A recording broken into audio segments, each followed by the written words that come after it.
Et bonjour, monsieur du Corbeau, que vous êtes joli, que vous me semblez beau.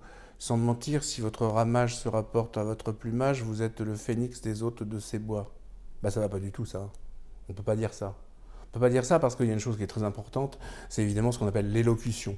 L'élocution, ça fait partie des 5 piliers de l'éloquence. Et l'élocution, elle suppose de savoir articuler, de poser les silences et de faire entendre effectivement toutes les lettres qu'on doit prononcer. Alors on va tout reprendre et on va voir ensemble d'abord comment est-ce que ces quelques vers de La Fontaine que vous connaissez tous eh bien, étaient prononcés par La Fontaine lui-même, parce que la prononciation du français a beaucoup évolué. Aujourd'hui, le français est une langue beaucoup moins sonore qu'elle ne l'était au XVIIe siècle. Et on va voir comment est-ce qu'on peut travailler donc cette fameuse élocution. Première chose, hein, il faut apprendre à bien articuler, à bien discerner les lettres. Alors dans les écoles de théâtre, on a l'habitude de placer un crayon comme ça dans la bouche et de parler toute la journée comme ça. Alors ça ne donne pas un air très intelligent, hein, j'en conviens, mais c'est vrai que ça muscle les zygomatiques. Et bonjour, monsieur du Corbeau, que vous êtes joli, que vous me semblez beau. Sans mentir, si votre ramage se rapporte à votre plumage, vous êtes le phénix des hôtes de ces bois. Voilà, donc on prend l'habitude de bien articuler. Mais ça ne suffit pas l'articulation. Il y a aussi la sonorisation. Et en effet, les voyelles et les consonnes doivent être prononcées d'une certaine manière. Alors, le mot voyelle, on l'a oublié, mais ça veut dire en ancien français les petites voix. Pourquoi ? Parce que ce sont les voyelles qui font entendre les mots que nous prononçons. Donc il ne faut jamais oublier les voyelles.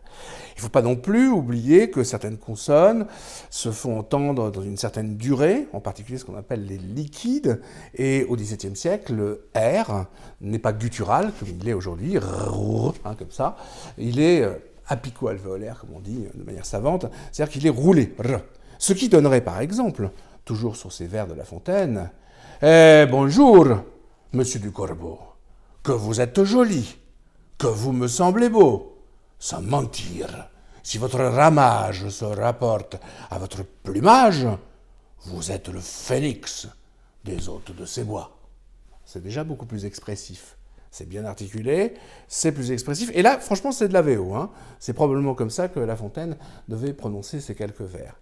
Et puis, il y a aussi, pour terminer, un troisième souci. Hein. Il faut soigner sa voix, comme dit l'autre. Soigner sa voix, ça veut dire aussi prendre le soin de poser des silences, de façon à faire entendre certains mots, de façon à mettre en valeur certains mots-clés qui sont déjà comme des interprétations du texte qu'on est en train de réciter. Eh, bonjour, monsieur du Corbeau, que vous êtes joli, que vous me semblez beau, sans mentir. Si votre ramage se rapporte à votre plumage, vous êtes le phénix des hôtes de ces bois. Voilà, quelques conseils simples, hein. Articuler, sonoriser, pensez à bien faire entendre les voyelles et les consonnes, et puis enfin, poser quelques silences stratégiques.